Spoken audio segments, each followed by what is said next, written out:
saudara sekalian, kita memasuki kajian kita ilmu fikih. Namun untuk kajian ilmu fikih malam ini, khusus sekalian wallahu a'lam dengan waktunya, kalau bisa kita melanjutkan kitab-kitab Fathul Qarib dengan syarahnya Al-Baijuri. Saya ingin membahas sekali lagi bukan bahasan baru, bukan ilmu baru, tapi sekarang lagi viral ya, dan menjadikan ada suatu penjelasan ilmu, dari seorang ahli yang tentunya boleh bagi kita sebagai tambahan ilmu, bagus, silakan. Cuman ternyata ilmu ini yang disampaikan kepada kita kaum muslimin, khususnya Indonesia, di luar Indonesia kayak mungkin ya sejajar dengan Indonesia, ya searah dengan Indonesia. Nah ini kurang berlaku kalau di tempat lain. Ya, kalau kita Indonesia boleh sebagai ilmu, tetapi ilmu ini saya lihat menuai banyak sekali pertanyaan dari majelis ke majelis.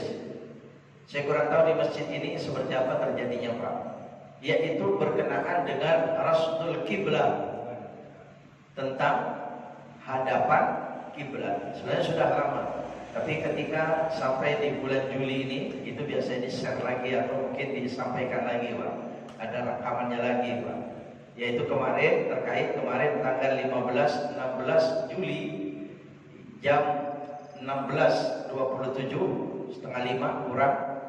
Nah itu matahari tepat berada di atas Ka'bah. Ya, ada lihat videonya ini Pak, yang disampaikan ini Pak. Wah itu dibahas luar biasa. Ya Pak, sekali lagi sebagai ilmu bagi kita jangan ditolak. Ya hanya saja saya lihat pembahasan itu kurang.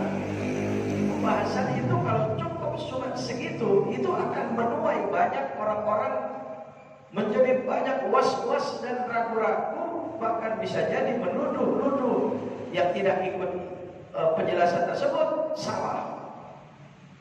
Sampai-sampai masjid itu ada masjid yang safnya ini dirubah, karpetnya dirubah. Kenapa? Karena hadapan kepada Ka'bahnya salah. Ada itu kan? Ada kan masjid begitu? Ya, beliau membahasnya bagus. Di antaranya tujuannya kekhusyuan. Boleh. Kalau kekhusyuan saya setuju. Tapi kekhusyuan ya Pak, dengan demikian makin khusyuk. Kenapa? Karena orang sholat itu yang dicari kekhusyuan. Satu. Yang kedua keyakinan dia bilang. Jadi keyakinan, yakin kita menghadapan kiblat kita itu benar. Ayat begitu ya, silakan, nggak apa-apa. Hanya saja mari saudara sekalian, kita membahas yang menjadikan banyak orang takut di masjid-masjid di mana itu, karena dibahas. Jadi kemarin tanggal 15-16 itu harusnya memasang tiang begitu kan? Tiang, lihat bayangannya kemana itu. Jadi kalau bayangan tiang itu lurus begini, ya, atau mungkin seperti tiang ini ya bisa itu tiang. HP itu udah cukup itu. Dipasang itu kan tegak benar itu. Kemudian bayangannya ke sana, ya berarti hadapan kita sama masjid ini benar. Tapi kalau bayangannya melenceng ke sana, oh berarti salah ini. Harusnya hadap ke sana, itu safnya berubah. Kemudian kalau misalnya bayangannya ke sana, ya mestinya akan kita ke sana, melenceng ke sana. Begitu, maksud sekalian, rahimahullah. Seandainya ilmu ini seandainya pengetahuan ini dipakai, boleh saja, saya tidak menentangnya. Tapi misalnya di rumah, yang kita gelar sajadah itu di sebelah mana saja di rumah dan bisa mengarah kemana saja, gampang. Betul tidak? Di rumah Pak. Tapi kalau di masjid, sudah semacam ini sudah jadi, sama sekali tidak harus dirubah, harus menuruti pengetahuan ilmu tersebut. Sekalipun sudah tahu pasti. Sekarang kita kan dengan teknologi sudah canggih semacam ini, sudah tahu persis Pak, dari sini itu arah Ka'bah itu di mana, itu sudah tahu Pak. Sudah tahu, kenapa tidak diikut itu gitu. Bahkan katanya kalau melenceng 1 derajat saja, itu aslinya menghadap Ka'bah itu 150 kilo. Salahnya kita Pak, melencengnya itu 150 kilo. Tuh, hampir seperti sini Bandung Pak. Berapa masih di Bandung, 180-an lebih. Ya Allah, jadi kita sholat ngadep ke sini, Ka'bahnya ada di Bandung sana. Jadi begitu, takut akhirnya orang-orang di masjid-masjid. Allah, tidak begitu Bapak Saudara sekalian, mari kita membahasnya. Ya Allah, mungkin kalau malam ini takut lebih sedikit waktunya, ya mohon maaf Pak. Sesekali barangkali kalau memang dibutuhkan. Ya, mari kita mengkajinya Pak. Ya. Oh, ada lagi itu Pak yang memaksakan di masjid itu. Jadi sajadah makmum, ada imam, imamnya membelok. Ya, makmumnya biasa semacam ini, tapi imamnya sajadahnya dipencongin. Ada begitu? Enggak, sebenarnya nggak harus semacam itu. Makmum masih ada yang semacam itu Pak. Jadi yang lain lurus, dia sendiri mencong. Dia sendiri yang mencong dia. Saya berpikir kalau dia mencong ke sini, sebelah sini lurus, kemudian sujud, enggak beradu itu kepalanya itu. Iya, mari Allah. Jadi tidak langsung jawaban kepada parannya. Hadis Rasulullah alaihi wasallam dari Amir bin Rabi'ah radhiyallahu taala an qala, dia berkata, "Kunna sallallahu alaihi wasallam fi lailatin mudlimah." Suatu saat saya bepergian bersama Nabi, kami kata beliau kunna, ya, di malam gelap. Suatu malam yang gelap. Fa ashkalat alaina al-qiblah. Kami bersama Nabi ingin sholat dan tidak tahu arah kiblat. Nah, ini pernah terjadi. Jadi Nabi pernah tidak tahu arah kiblat. Jangan terus dikatakan begini, Pak. Nabi aja nggak tahu. Nah, gimana Nabi? Ujung bumi, ujung timur, ujung barat kelihatan. Ke depan dan ke belakang Nabi sama. Kok bisa nggak tahu kiblat? Jangan digitukan, Pak. Ini dalam rangka Allah ingin memberikan ilmu kepada kita. Kalau tidak ada kejadian begitu kepada Nabi, ya kita tidak ada ilmu ini. Sedangkan ini sangat dibutuhkan. Jadi Nabi tidak tahu arah kiblat. Nabi tanya kepada sahabat, kemana nih arah kiblat? Tidak ada satu sahabat yang mau menjawab tentunya. Paling jawab mereka itu Allah wa Rasuluhu a'lam. Hanya Allah dan Rasul. Karena kalau Nabi memutuskan, tidak sahabat bisa menentangnya. Akhirnya Nabi sholat sama-sama tidak arah kiblat. Yang mengikuti Nabi menghadap ke sana ya ke sana. Falamma tala'at syamsu, maka setelah matahari terbit, idzan nahnu shallaina ila ghairil qiblah. Ternyata yang kita sholat tadi malam itu ya ila ghairil qiblah, menghadapnya ke arah bukan kiblat. Kiblatnya salah. Ya Nabi kiblatnya salah, apalagi sahabat ikut Nabi ikut salah kiblatnya. Maka turunlah ayat pada saat itu fa aynama tuwallu fathamma wajhullah. Kemana saja kalian menghadapkan diri dalam salat, di situ ada Allah. Surah Al-Baqarah ayat 115. Yang ayatnya panjang, tidak hanya ini saja. Hadirin rahimakumullah. Jadi kita menghadap kemana saja ada Allah. Ya cuma hati-hati kalau stop sampai di sini pembahasan lagi. Kalau begitu di masjid dia menghadap ke kiblat, begitu menghadap ke mana saja bisa, bukan begitu. Ya, ini yashhad alaihil qiblah, yang dia tidak tahu arah kiblat.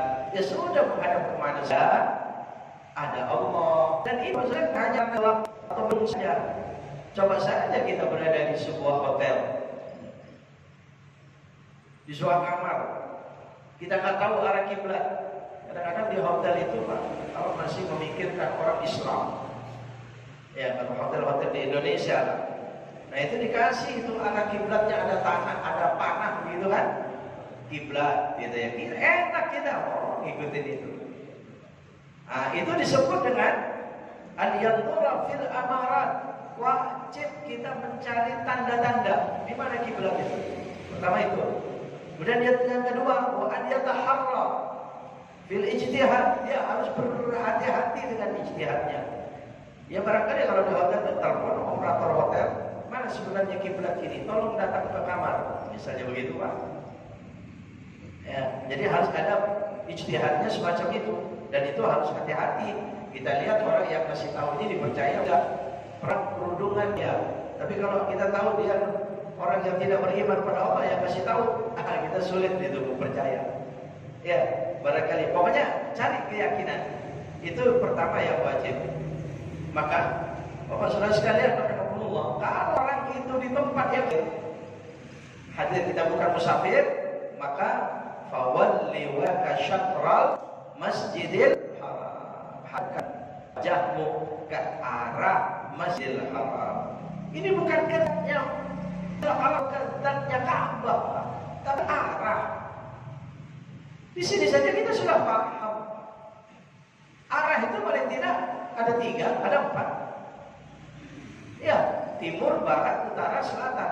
Kita ini Indonesia ada di sebelah mananya Ka'bah?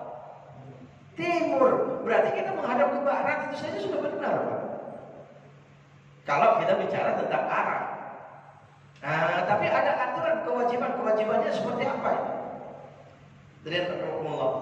Di dalam Al-Quran tentang fawalli wajhaka syatral Masjidil Haram, tentang syatral Masjidil Haram sampai 3 kali diulang oleh Allah Subhanahu wa taala. Al-Baqarah 144, Al-Baqarah 149, Al-Baqarah 150. Yang awalnya turunnya ayat ini Nabi SAW selama 16 bulan, atau ada yang mengatakan 17 bulan di Madinah, sholatnya menghadap ke Baitul Maqdis. Orang Yahudi Madinah jingklak di sana itu.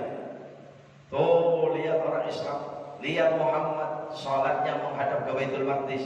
Karena pada saat itu Baitul Maqdis merasa milik orang Yahudi. Makanya sampai sekarang menjadi perebutan. Ya, milik orang Yahudi. Mereka menyombongkan diri ya karena kaum muslimin dan Muhammad menghadapnya ke Baitul Maqdis. Setiap selesai salat Nabi SAW menghadap ke atas, berdoa kepada Allah, ya Allah pindahkan kiblat ke Masjidil Haram, atau dengan bahasanya beliau ke kiblat yang dibangun oleh Nabi Ibrahim, oleh ayah kami Nabi Ibrahim, yakni Ka'bah. Nah, dari sekian kali Nabi semacam itu selesai salat, turun ayat 144 surah Al-Baqarah. Qad nara taqalluba wajhika fis samaa falanuwalliyannaka qiblatan tardaha fawalli wajhaka syatral masjidil haram wa aynama tuwallu fathamma wajhullah. Selesai panjang itu. Hadirin rahimakumullah, Allah katakan, ya Muhammad, saya, kata Allah, kami sudah mendengar, sudah melihat menghadapnya wajahmu ke langit. Qad nara taqalluba wajhika ila sama. Saya sudah lihat Muhammad, engkau selalu menghadap ke langit, meminta tentang perpindahan kiblat. Falanuwalliyannaka qiblatan tardaha. Maka pasti akan aku pindahkan kiblat itu ke kiblat yang engkau sukai, tardaha. Kiblat yang engkau sukai, kata Allah Subhanahu wa taala. Baru turun ayat fawalli wajhaka syatral Masjidil Haram, ke arah Masjidil Haram. Hadirin Bapak Saudara sekalian rahimakumullah. Jadi berarti sebab kita sekarang menghadap ke kiblat kalau salat itu perjuangan Nabi. Kalau tidak sampai sekarang Masjidil Aqsa, Masjidil Aqsa sudah menjadi seperti sekarang.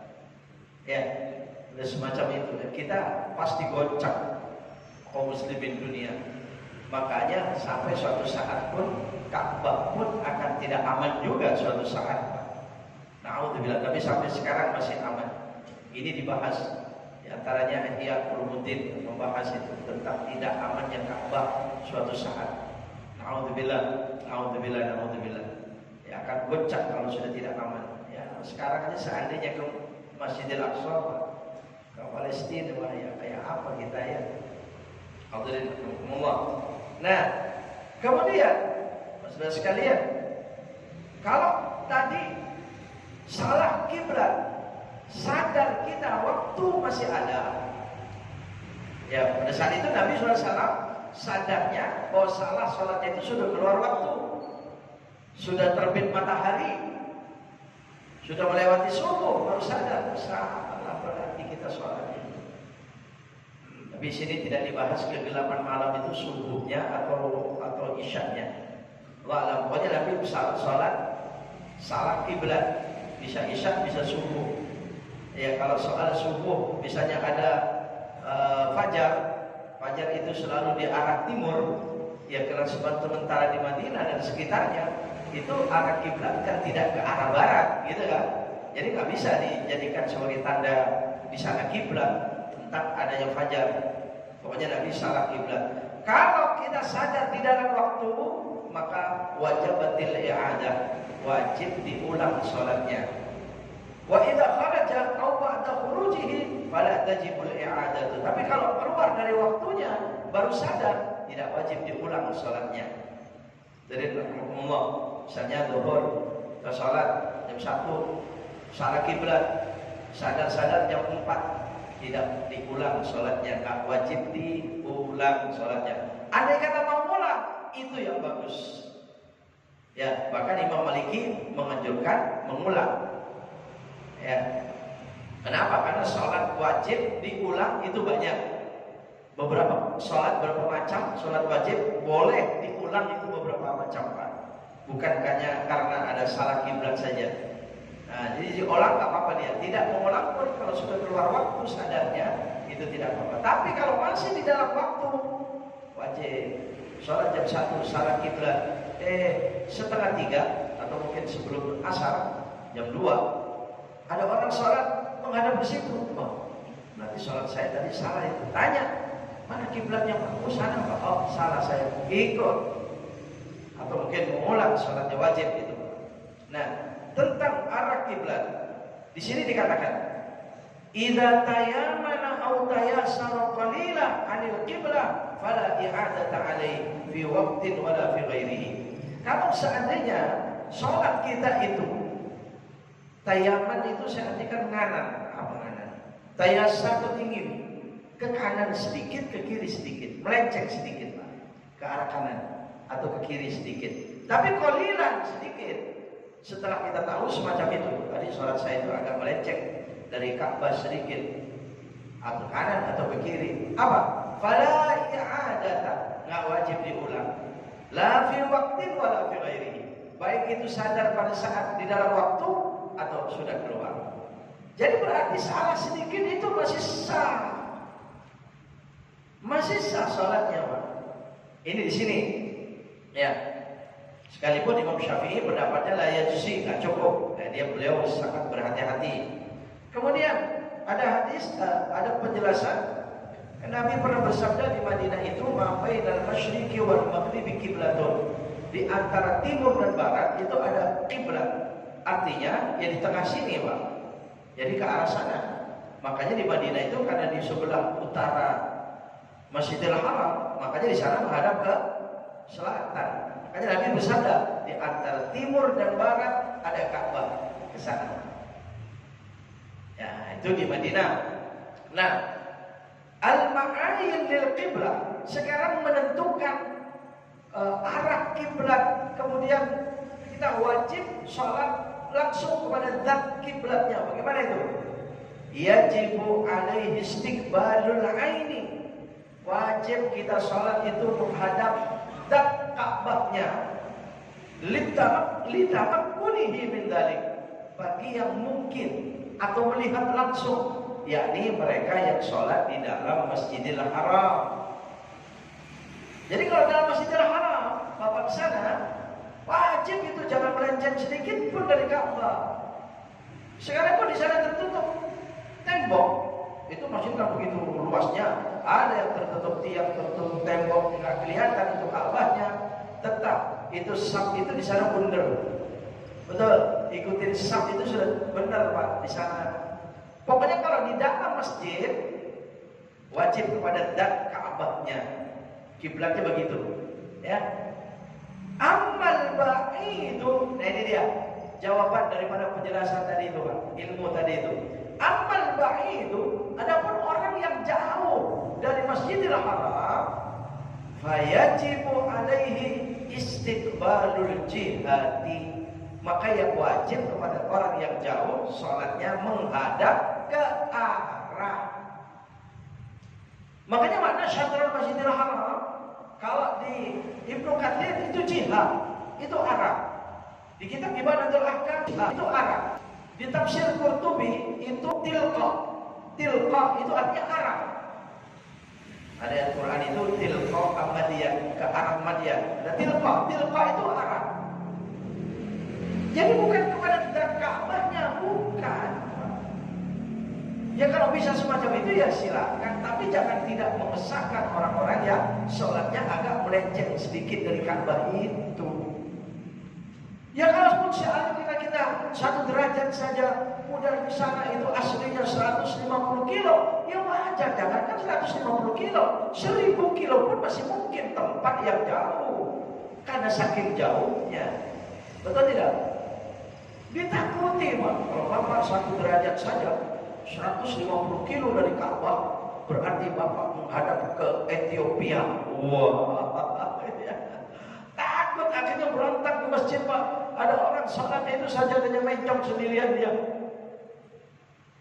Karena dibahas semacam itu. Hadis ini nggak dibahas. Iya, penjelasannya nggak dibahas. Bahkan tafsir Ibnu Katsir dari 184 taqarruba bika fis sama falan walliyannaka qiblatan tardah. Itu Nabi menafsirkan ayat ini bersabda, hadisnya Abdullah bin Abbas alaihissalam. Ini yang betul-betul menjadi jawaban dengan ilmu tadi itu, Pak. Dengan pengetahuan tadi itu seharusnya seperti apa?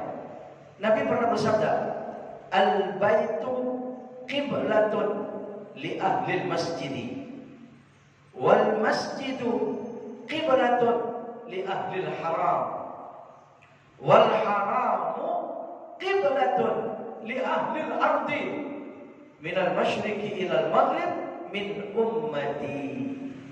Kama qala Nabi sallallahu alaihi wasallam. Nabi pernah bersabda, al-baitu itu artinya baitullah. Al-baitu bukan berarti rumah kita, bukan. Al-baitu artinya baitullah. Baitullah ini makanya pakai al Nabi. Ya, baitullah ini kiblat bagi orang-orang yang berada di masjid. Li ahlil masjid. Jadi kalau begitu, kalau di dalam Masjidil Haram emang wajib menghadap Ka'bahnya langsung. Satu. Yang kedua, wal masjidil haram qiblatun li ahlil haram. Itu menjadi kiblat bagi orang-orang yang hidup di tanah haram. Tanah haram, lihat Makkah, bahkan kalau haram lain ya Madinah. Jadi mereka menghadapkan ke Ka'bahnya, tapi Masjidil Haramnya saja sudah cukup. Sementara Masjidil Haram seluas itu. Ka'bah sebelah sini, mereka ternyata aslinya di di tanah haram yang mungkin dari Mina, dari mana itu Pak, melenceng sedikit dari Ka'bah, tapi masih ke Masjidil Haram, ya masih cukup. Ya, ini hadis. Lalu apa kata Nabi bagi kita orang yang jauh? Wal haramu qiblatun li ahli al-ardi. Tanah haram itu kiblat bagi orang-orang yang hidup di muka bumi. Minal masyriq ilal maghrib, dari ujung timur ke ujung barat. Min ummati, dari umatku. Jadi kalau ya Allah, kita menghadap ke tanah haram, ujung-ujung tanah haram aja sudah cukup, Pak. Iya, jadi ya sekarang makanya tadi itu jadikan sebagai ilmu. Cukup kita menganggap, oh ada ilmu begitu. Berarti kalau kita ingin tahu posisi Ka'bah di tanggal 15-16 Juli, sebenarnya 2 kali 1 tahun. Itu ketika matahari itu mulai menganam lagi, mengutara lagi. Pada saat dia ke selatan, kalau nggak salah di bulan Maret mungkin ya, April. Di bulan April, kalau lebih April Mei itu, nah itu matahari berada di atas Ka'bah lagi. Ya, 2 kali kejadiannya 1 tahun. Nah ini kemarin pada Juli ini Pak, 15-16 Juli ini. Ya cukup kita mengaku, oh ada ilmu semacam itu, ya bagus. Tapi tidak harus masjid-masjid itu merubah safnya dirubah. Kemudian Bapak-Bapak sekalian, ya Kan kita yakin masjid ini pada saat bangun pertama, yakin kita pasti itu ada ahli, ada kiai, ada ulama mencari kiblat dulu, mau matok temboknya ini. Betul? Pasti begitu kan masjid ini, Pak? Nggak mungkin sembarang bangun, Pak. Kenapa? Karena tanahnya masih luas, diposisikan masih bisa. Beda dengan kita, masjidnya belakangan, bangunannya duluan. Di mana itu? Di basement-basement yang jadi masjid itu. Betul? Ya, shopnya yang belakangan yang diatur, shopnya sekarang mencok, ya iya. Ini kalau sudah jadi semacam ini, nah, ya. Jadi lagi-lagi saya hanya ingin menciptakan ketentraman. Kita sholat di masjid, jangan ada yang berontak pikirannya, jangan ada yang merasa salah dengan shop, ya, jangan ada yang merasa salah menghadap kiblatnya, dan kita tidak menyembah Ka'bah. Kita tidak menyembah kiblat, itu hanya syarat sholat. Kita tetap menyembah Allah. Makanya ayatnya ainama tuwallu fathamma wajhullah. Kemana saja kau berhadap, di situ ada Allah. Hadirin rahimakumullah. Jelas ya Pak ya? Jelas ya? Gimana di masjid ini Pak? Mau dirubah shopnya dengan penjelasannya? Ya? Gak usah. Ya tapi kurang tahu masjid-masjid yang sudah terlanjur dirubah. Yang terlanjur dirubah, ya nggak usah dirubah lagi, nggak apa-apa. Emang itu nggak salah sih. Barangkali waktu itu, ya penjelasan ini mungkin belum dibahas semacam ini, wallahu a'lam. Atau mungkin mencari kekhusyukan, mencari ketentraman sholat, supaya betul-betul yakin bahwa hadapan saya ini betul. Itu yang dicari, ya silahkan saja. Tapi jangan yang semacam ini merasa salah, itu jangan sampai. Jadi kita tentram sholat biasa saja, tenang, kekhusyukan tetap berjalan.